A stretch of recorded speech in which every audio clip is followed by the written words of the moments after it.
Hey, it's Paul with RackOutfitters.com, here to show you the Thule T2 Pro XT hitch mounted platform rack.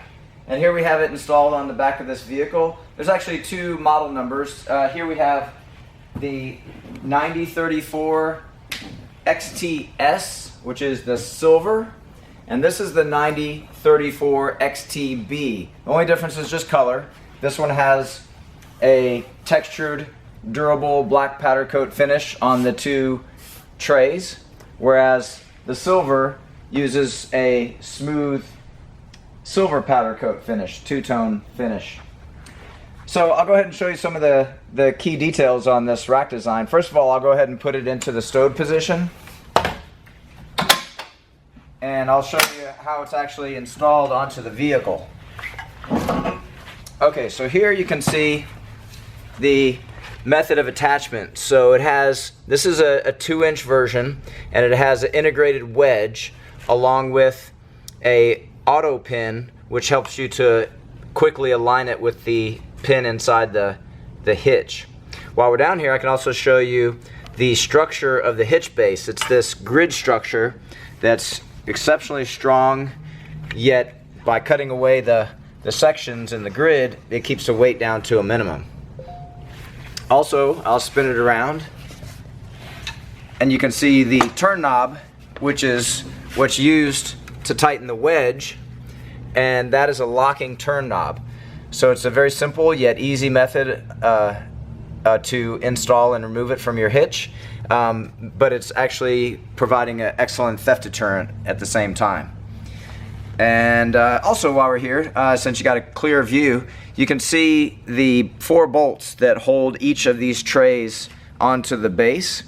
That allows for easy adjustability between the two bikes. So it assures that if you have two bikes that are would otherwise contact each other, you can offset those bikes to make sure that you have no contact. Okay, so I'm going to go ahead and load this onto the hitch. And so, as you can see here, I'm holding it by this handle, which makes it very easy to maneuver. Also, I have it in the right angle stowed position. That makes it much easier to install and remove from a hitch. Now I'm also going to use my leg here to help guide it. So all I got to do is set the rack down on the bottom ledge of the hitch, and then I'll bring it to a vertical position, and then it starts to slide inward. Then I'm going to take my finger and push in this auto pin once it gets past the collar of the hitch, and as I slide forward, it automatically finds that hole on the side of your hitch. And if you notice with this particular hitch is actually inset a good amount, a lot more than most other hitches. It's about 3 inches from the fascia, yet it still has no interference with the closest point of contact, which is this front wheel cradle. So that means it's going to fit most vehicles without any issues of contact. So that's a nice feature to this rack, because it does provide more clearance than most other racks do. Okay, so now it's attached to the hitch, but it's not fully secured. You can see all the movement that you have here. So that's the point where I'll go ahead and use this knob to tighten it. As I tighten it, I will pull backward on it and kind of jiggle it around. What we're trying to do is get that wedge nested into the corner of your receiver hitch.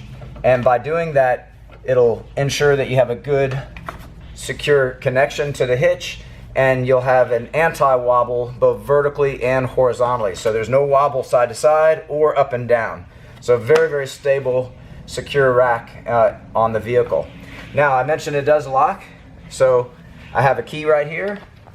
Right now, it allows me to tighten and loosen, but once I insert that key and put it in the lock position, that knob just spins freely, and so it won't allow me to tighten or loosen, and thereby giving it a very strong theft deterrent. Now, while we're down here, I also want to point out that Thule has put in this edge, which is a very sturdy, strong extension from the hitch base, and that's there to protect this knob. So if you do have any low ground clearance issues, like going up a steep driveway, and it does happen to scrape, it's going to scrape this before it's going to damage this knob. Okay, so moving up to some other features here. One of the unique and key features to this design that make it easy to use is the location of the release to allow it to move from its various positions. Right now it's in the stowed position. To remove it from the stowed position, I just put my palm of my hand on top, grasp it with my fingers, and it detaches from that stowed position. I can let go at that point and then just guide it down, and then it automatically snaps into the carrying position. It also has the added function of I can squeeze it again and lower it one more time, and then it comes down at an angle, and that function allows for access into the back of the vehicle even when you have up to 2 bikes loaded. So without grabbing the lever, I'll just lift, and then it snaps into that carrying position again.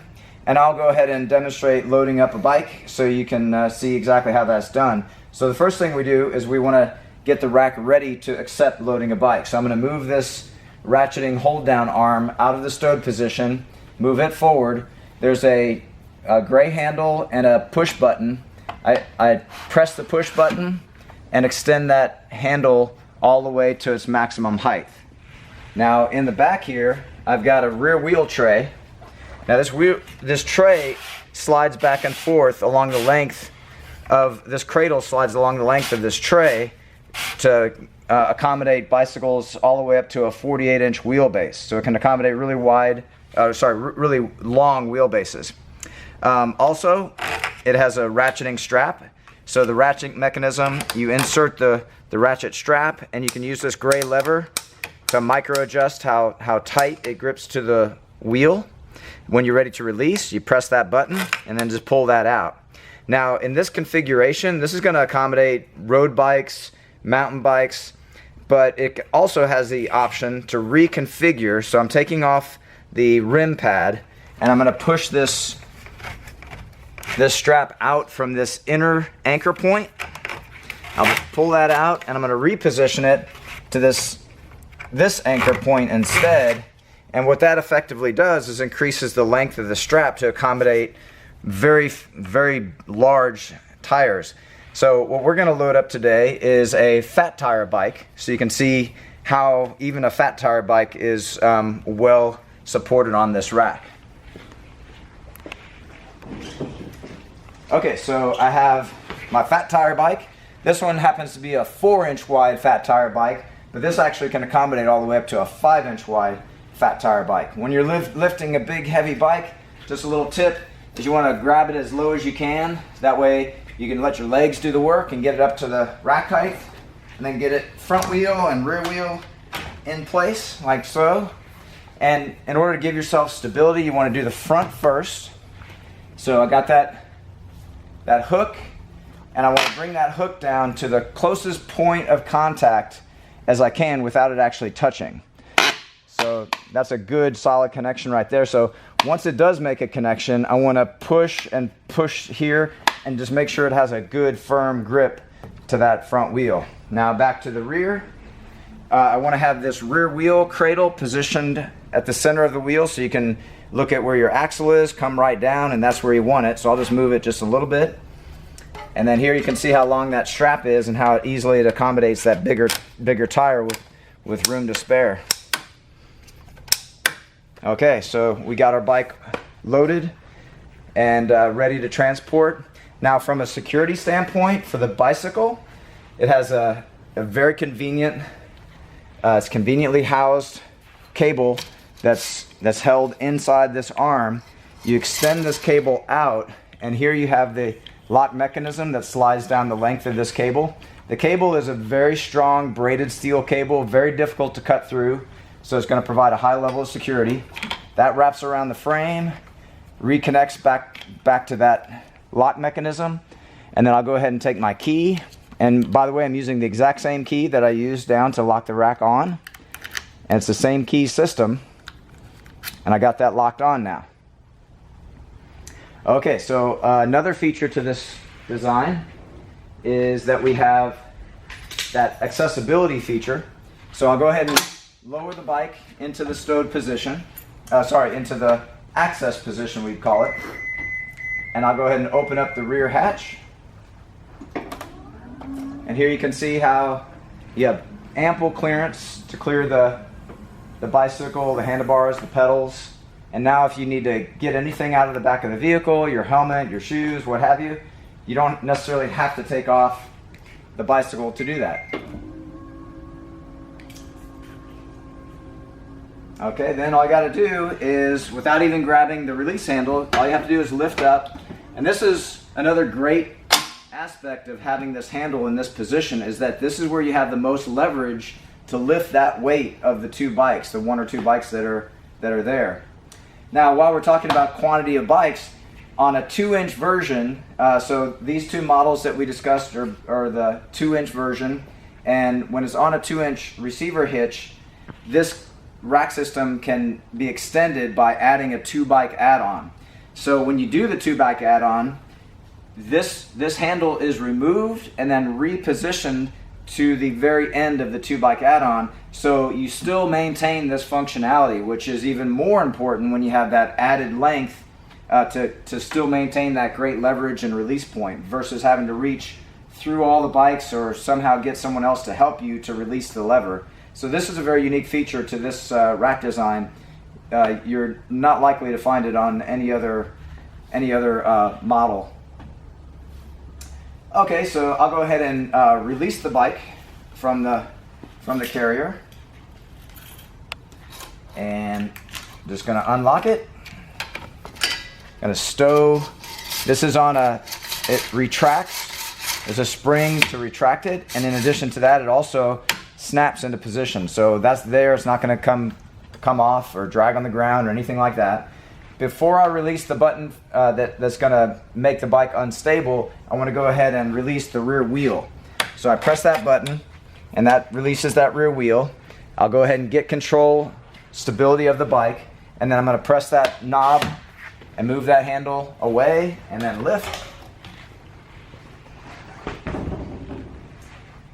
And then go ahead and put the carrier arm back in the stowed position, and lift the rack, and now you have it in the stowed position. Okay, so those are all the key features of the Thule T2 Pro XT. I'm Paul with rackoutfitters.com. Please take advantage of all the benefits of shopping with Rack Outfitters. We have easy checkout with multiple checkout options, really the best pricing you can find online, and we sure do appreciate your support, and thanks for watching.